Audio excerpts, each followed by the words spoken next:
tapi gelombang merah yang panjang mencapai kita dengan sempurna. Karena itu, kita melihat matahari terbenam berwarna pink, oranye, atau merah. Tapi apa yang akan terjadi jika warna matahari berbeda? Untuk menjawab pertanyaan ini, yuk kita ulang dengan cepat yang sudah kita pelajari. 1. Matahari memiliki seluruh spektrum warna. 2. Atmosfer kita seolah bilang, sinar biru gak suka, sinar merah oke lah. Jadi kamu mungkin sudah menebak apa yang akan terjadi jika matahari berwarna katakanlah merah. Seluruh dunia akan tampak seperti saat matahari terbenam. Keren kan? Kita bahkan gak usah menunggu sampai sore untuk mengagumi langit kemerahan, perairan oranye, dan bulan merah terang. Ya, keadaan akan lebih gelap dari biasanya, tapi masih lumayan lah. Omong-omong, suatu hari nanti matahari benar-benar akan berubah jadi merah loh. Ketika siklus hidupnya berakhir, matahari akan memuai dan berangsur-angsur berubah jadi raksasa merah sebelum akhirnya padam. Tapi ini akan buruk bagi kita. Jadi, semoga kita nggak melihat momen itu. Aku jelas nggak mau melihatnya. Aku masih ingin bersenang-senang. Nah, apa jadinya jika warna matahari hijau? Sebenarnya matahari memang hijau. Mungkin kamu akan bilang, tunggu, kamu bercanda? Bukannya barusan kamu bilang warnanya putih? Makasih udah nyimak. Tapi bukan gitu tepatnya kawan. Matahari cuma kelihatan putih. Tapi secara teknis, suhunya sekitar 5.500 derajat Celcius. Dan puncak panjang gelombang spektrum matahari cocok dengan corak hijau biru. Tapi untuk memastikan bahwa warna matahari benar hijau, kita harus meredam spektrum lain yang bisa dilihat. Kemudian atmosfer kita akan membiarkan warna hijau murni lewat. Lalu, apa yang akan terjadi? Nah, semua akan jadi hijau dan juga agak gelap. Hadapi aja, gak mudah loh jadi hijau. Oke, kita lanjut. Nah, sekarang ayo kita warnai matahari biru. Sebenarnya, bintang biru memang benar-benar ada. Namanya raksasa biru. Untungnya, matahari kita bukan salah satu raksasa biru. Kenapa untung? Ya, karena raksasa biru adalah bintang muda dan cantik yang besarnya tak terbayangkan dan sangat-sangat panas. Nah, logika bahwa merah itu panas, biru itu dingin, gak berlaku bagi bintang. Bintang-bintang terpanas berwarna putih dan biru, dan yang terdingin berwarna kuning serta merah. Ya, matahari kita sebenarnya sangat dingin dibanding bintang-bintang lain. Nah, coba ukur suhu rata-rata di kotamu dan kalikan ratusan ribu. Ya, kita memang sedang berjuang menghadapi pemanasan global. Tapi kebakaran global? Tidak. Makasih raksasa biru. Tapi yuk kita bayangin matahari berubah jadi biru. Dunia akan kelihatan kayak apa ya? Yang mengejutkan, gak akan ada yang berubah. Ingat, aku tadi bilang kalau atmosfer menguraikan sinar biru? Itu sebabnya, dalam hal ini, semua akan tetap hampir sama. Mungkin langit akan lebih biru, tapi kita gak akan melihat banyak perbedaan. Dan terakhir, opsi tergelap. Apa jadinya jika bintang kita berubah hitam? Sediakan banyak lampu dan lilin, karena gak akan ada sinar. Orang-orang akan memakai listrik di seluruh dunia siang malam tanpa henti. Kita juga nggak bisa lagi melihat bulan. Bagaimanapun, kita semua bisa melihat bulan karena sinar matahari yang dipantulkan olehnya. Nah, yang bisa menerangi malam kita cuma bintang-bintang. Tapi itu nggak banyak membantu. Syukurlah skenario ini nggak realistis dan bintang hitam itu nggak ada. Betul kan? Iya, bintang hitam nggak ada. Akan tetapi, suatu hari nanti pada akhirnya, matahari kita akan menjadi hitam sepenuhnya. Dan yang kumaksud bukan lubang hitam, tapi katai hitam. Mungkin kamu sudah mendengar tentang katai putih atau 7 manusia katai. Ketika sebuah bintang semacam matahari kita mendekati akhir hidupnya, ia akan memuai dan berubah jadi raksasa merah. Lalu, berangsur-angsur kehilangan lapisan atasnya dan berubah jadi katai putih. Karena nggak lagi memproduksi bahan bakar, perlahan bintang ini menjadi dingin. Yang tersisa tinggal inti kecil, menjalani sisa hidupnya dan menyala terang. Dan saat bintang itu menjadi benar-benar dingin, betul, ia berubah jadi katai hitam. Tapi mungkin kamu belum pernah mendengarnya. Kenapa? Karena mengejutkannya, bintang hitam itu nggak ada. Enggak, aku nggak bohong. Masalahnya, bintang butuh sekitar 1 kuadriliun tahun untuk berubah jadi katai hitam. Dan alam semesta kita masih bayi, umurnya baru sekitar 14 miliar tahun. Jadi, belum ada bintang yang mencapai tahap ini. bintang yang paling kuno sekalipun masih memancarkan sedikit cahaya. Karena itu, bintang hitam baru teori, dan kita juga mungkin gak akan melihat bintang semacam itu. Tapi, apa kamu pernah dengar kalimat terkenal yang berbunyi, bintang-bintang yang kita lihat di malam itu sudah jadi hantu karena sinarnya baru sampai ke kita sekarang? Itu hanya mitos. Semua bintang itu masih hidup kok. Yeay! Kenapa aku jelasin ini semua? Yuk kita bayangin matahari berubah jadi kata hitam. Seluruh tata surya akan langsung tenggelam dalam kegelapan mutlak. Suhu udara juga akan luar biasa dingin.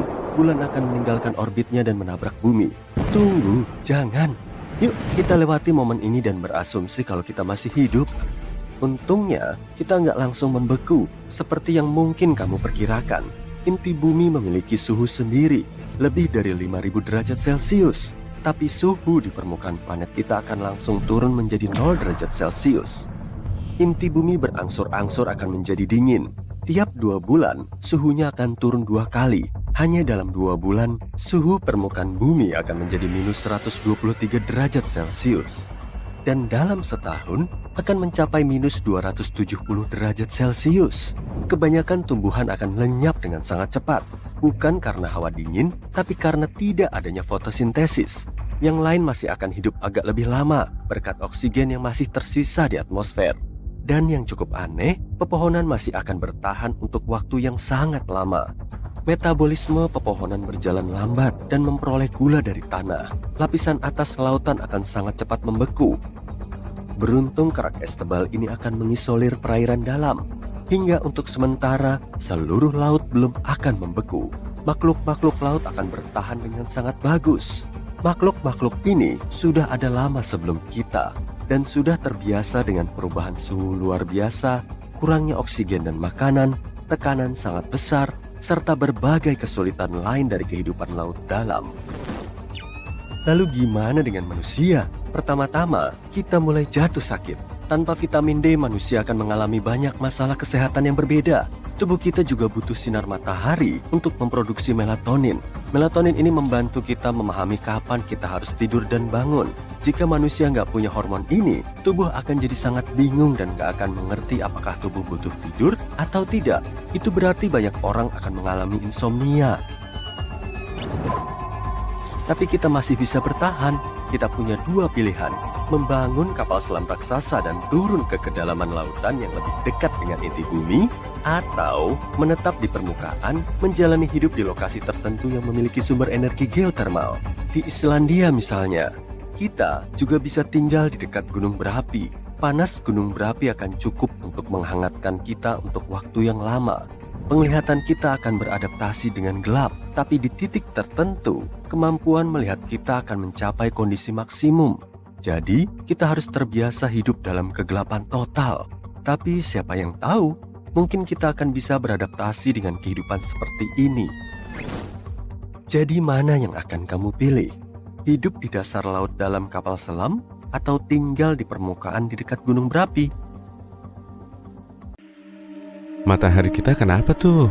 Ada yang bilang mataharinya lagi ngamuk, tapi maksudnya apa ya? Emangnya kita perlu takut? Iya, kali ini kita perlu takut. Cahaya matahari yang terlalu banyak kurang bagus bagi kita. Sinar ultravioletnya berbahaya untuk kulit. Makanya, manusia telah mengadaptasikan spektrum pigmentasi kulit. Semakin banyak cahaya matahari yang ditangkal, semakin banyak juga pigmentasi yang kita perlukan.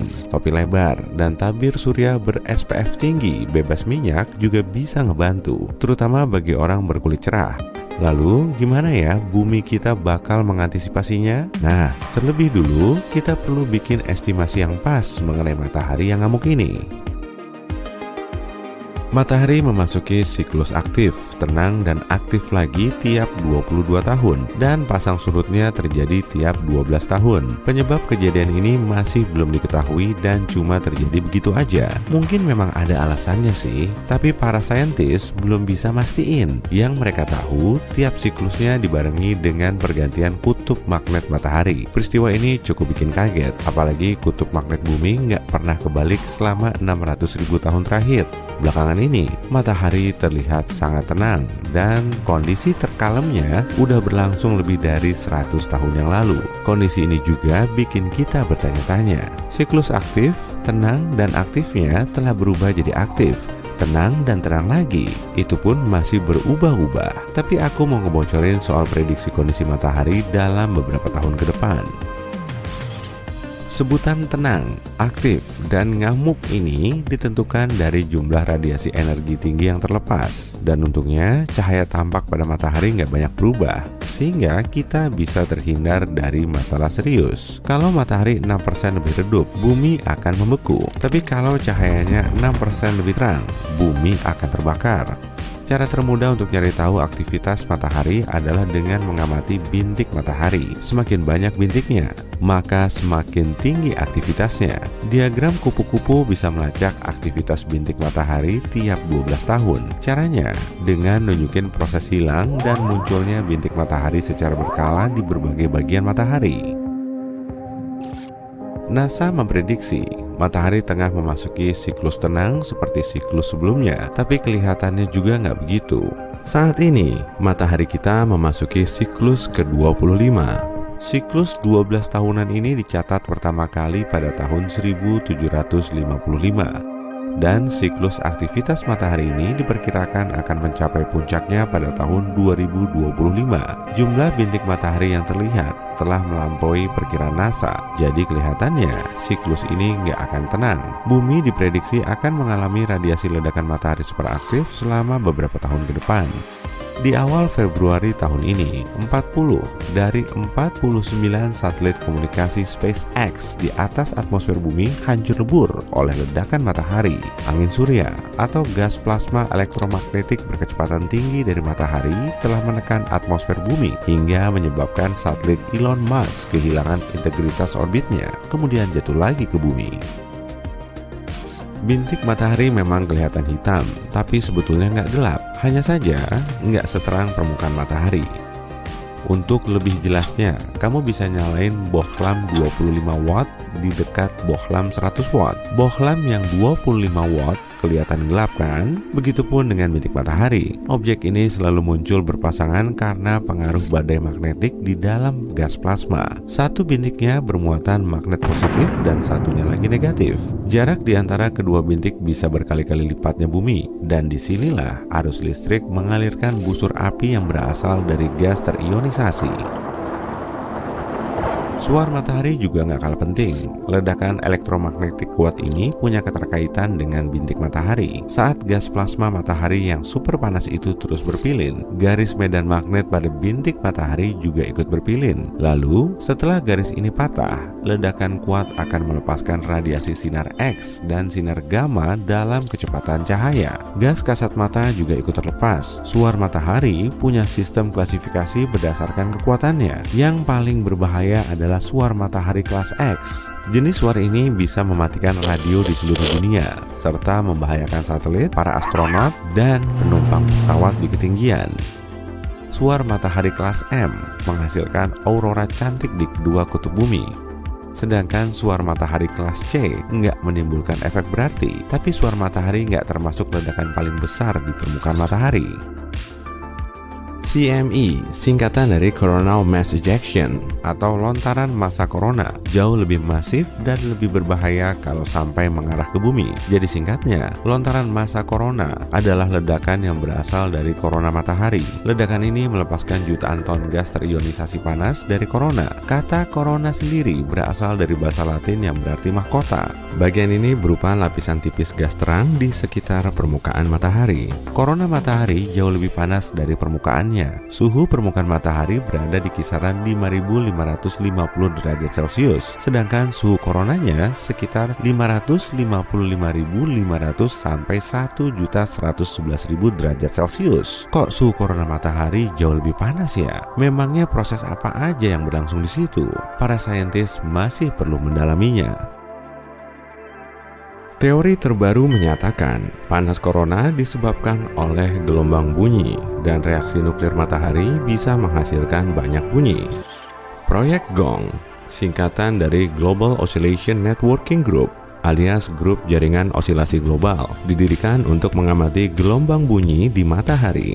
Rupanya matahari kita bisa ngeluarin bunyi atau berosilasi mirip lonceng. Makanya para saintis mendirikan 5 tempat observasi di seluruh dunia yang berlokasi di India, Australia, Kepulauan Canary, Chili, dan Amerika Serikat. Di tempat-tempat ini mereka mengamati lebih dari 10 juta gelombang bunyi yang bergerak di permukaan matahari dan sekitarnya.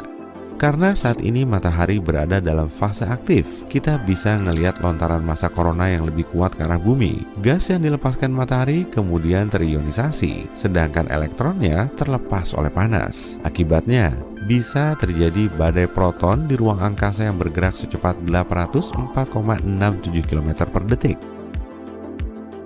Inti atom bermuatan positif ini kemungkinan besar akan dihambat atau dibelokkan oleh medan magnet di sekitar bumi. Atmosfer kita nggak bisa menangkal badai proton, meski 1,6 km udara di atas bumi bisa menghentikan sinar X dari suar matahari. Angin partikel cuma bisa dihentikan oleh magnetosfer bumi. Aurora cantik di sekitar kedua kutub magnet bumi bisa aja muncul. Bahkan kemungkinan besar akan meluas sampai ke garis lintang tengah saat bumi melintasi pelepasan massa corona. Amerika Serikat baru aja meluncurkan probe antariksa menuju korona matahari. Area ini bisa meluas sampai berkilo-kilometer. Bahkan Parker Solar Probe telah menjelajahi permukaan matahari sejauh 6.276.442 km atau sekitar 1/10 kalinya jarak matahari ke Merkurius. Meski terpapar suhu setinggi 1315,5 derajat Celcius, probe ini tetap berada pada suhu ruangan. Pelindung panas dari komposit karbon setebal 11,43 cm mampu melindungi teleskop dan magnetometer di dalam probe. Semua perangkat ini digunakan untuk mengukur intensitas angin surya. Kelima antena yang mengarah ke gas corona terbuat dari alloy yang bisa menahan suhu ekstrim. Siklus tenang matahari yang berlangsung 2 kali sekaligus kayak gini bikin kita jadi was-was. Bintik matahari sama sekali nggak terlihat di permukaannya dalam waktu lama. Seakan-akan distorsi magnetik yang biasanya kita lihat di fotosfer telah runtuh di bagian dalam. Magnetisme kuat sedang naik ke permukaan dan menembus korona. Pusat Nasional Riset Atmosfer di Boulder, Colorado, Amerika Serikat memprediksi siklus matahari ke-25 ini akan jadi salah satu siklus terkuat. Siklus matahari sebelumnya sangat tenang dan cuma ada 116 bintik matahari yang terlihat. Padahal rata-ratanya berada di angka 170. Menurut prediksi, pada siklus matahari ke-25 akan ada 210 sampai 260 bintik matahari. Makanya siklus ini akan jadi salah satu siklus terkuat sepanjang masa. Kita akan kehilangan lebih banyak satelit karena angin surya bertiup lebih kencang. Selain itu, jaringan listrik kita akan mengalami kelebihan daya saat puncak badai proton pada tahun 2025. Artinya, akan terjadi gangguan layanan internet ketika proton bermuatan positif melewati kabel dan trafo hingga mengalirkan daya berlebih. Tanggal 12 Maret 1989 silam, pelepasan massa corona kuat melanda planet kita dan mengacaukan jaringan listrik. Jangan-jangan hal kayak gini bakal terjadi lagi dalam waktu dekat? Semoga aja enggak, tapi kita perlu waspada.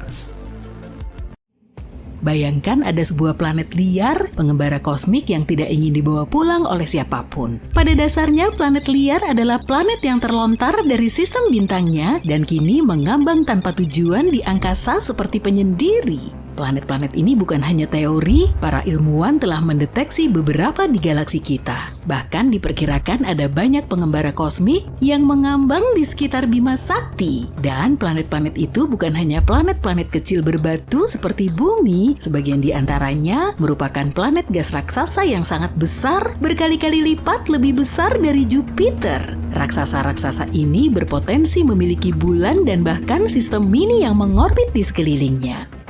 Contohnya aja salah satu planet liar yang paling terkenal yang kita ketahui memiliki nama yang rumit. Nih, baca aja sendiri. Planet ini berada sekitar 80 tahun cahaya dari Bumi dan ditemukan pada tahun 2013. Planet liar ini diperkirakan bermassa 6 kali massa Jupiter dan diyakini berusia sekitar 12 juta tahun. Dan ya, cuma karena planet-planet penyendiri ini nggak punya bintang, bukan berarti planet-planet ini sangat dingin. Planet liar masih bisa bisa menghasilkan panas dan cahaya dari proses internalnya sendiri. Beberapa di antaranya bahkan punya medan magnet dan aurora sama seperti bumi. Dengan kata lain, planet-planet yang tidak layak huni berpotensi untuk dihuni asalkan punya kondisi yang tepat. Jadi, seperti apa sih kehidupan di planet seperti itu?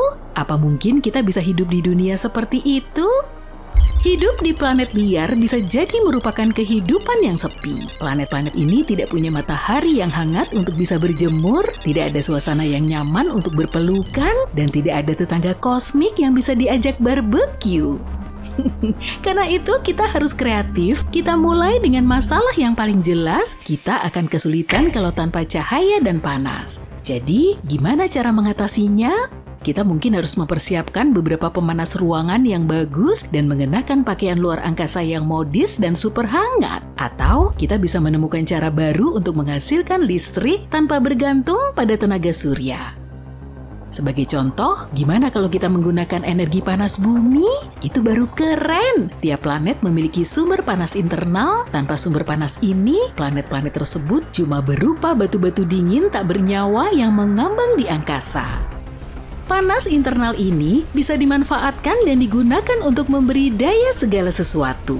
Mulai dari rumah, pabrik, hingga pesawat ruang angkasa. Seolah memiliki bak mandi air panas yang cukup besar untuk memberi energi ke seluruh kota. Dan kota itu kemungkinan besar akan terletak di bawah tanah lebih dekat ke sumber panas.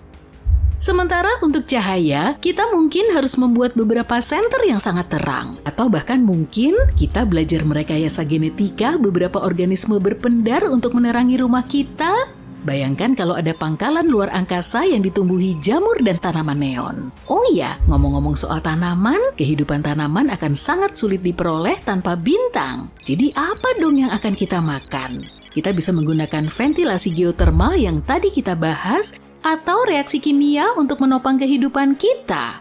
Mungkin kita akan mengembangkan selera terhadap makanan yang kaya belerang, atau kita akan mulai memfermentasi minuman kita sendiri dari lumpur vulkanik yang menggelegak. Yummy! Tapi selain makanan, kita punya masalah yang lebih penting nih. Hidup di planet liar akan sangat mengerikan. Beneran, kita bakal nggak punya udara. Soalnya nggak semua planet liar punya atmosfer yang baik dan stabil. Itu semua tergantung pada ukuran, komposisi, dan hal-hal lainnya. Tapi kalaupun rumah baru kita punya atmosfernya mungkin sangat tipis dan tidak stabil, nggak akan ada langit biru yang indah atau matahari terbenam yang dramatis untuk bisa dipandangi.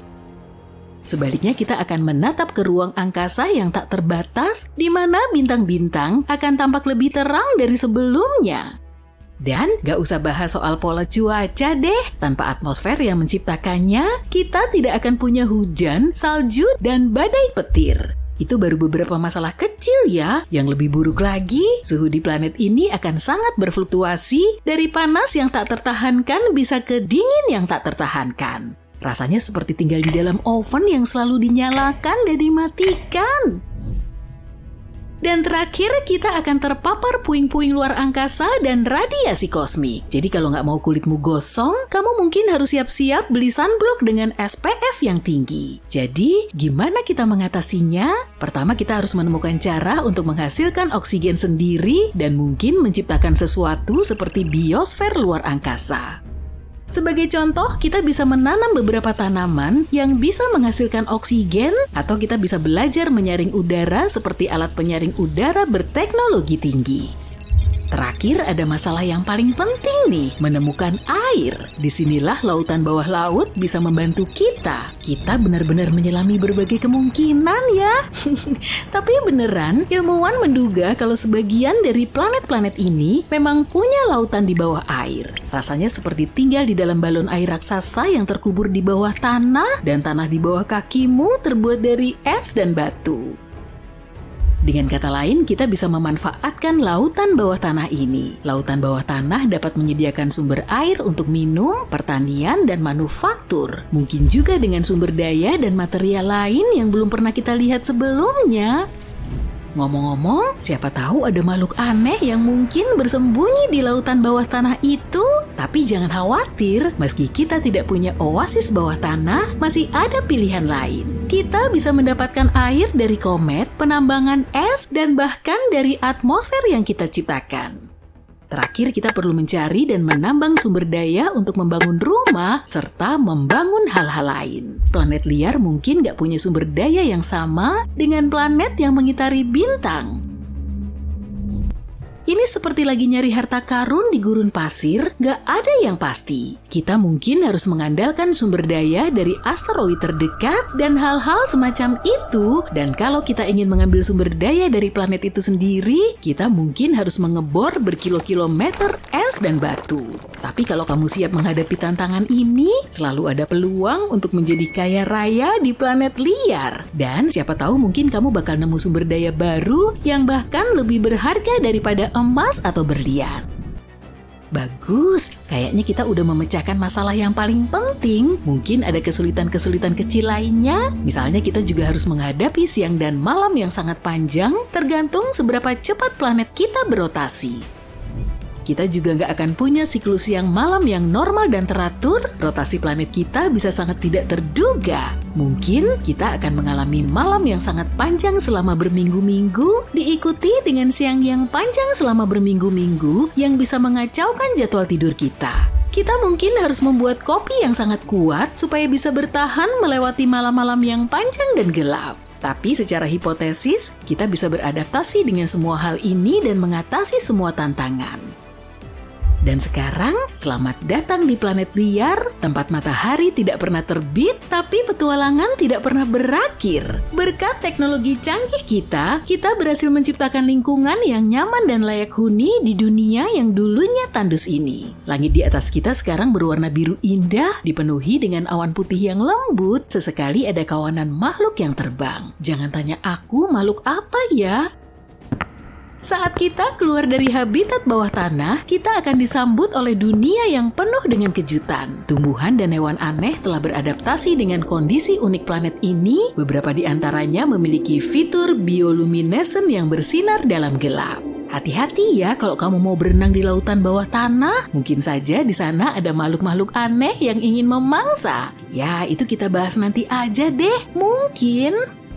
Seperti yang bisa kamu lihat, kita telah menciptakan kota-kota yang luas dan komunitas yang berkembang didukung oleh energi panas bumi. Kita juga menciptakan banyak sumber cahaya buatan yang membuat segala sesuatunya tetap terang di malam-malam yang gelap dan dingin. Tentu saja kita masih kesulitan dengan navigasi dan ketepatan waktu, tapi semuanya nggak membosankan seperti dulu kan? Secara keseluruhan, tinggal di planet liar pasti punya tantangan tersendiri, tapi ini juga bisa menjadi cara yang menarik untuk menjelajahi alam semesta.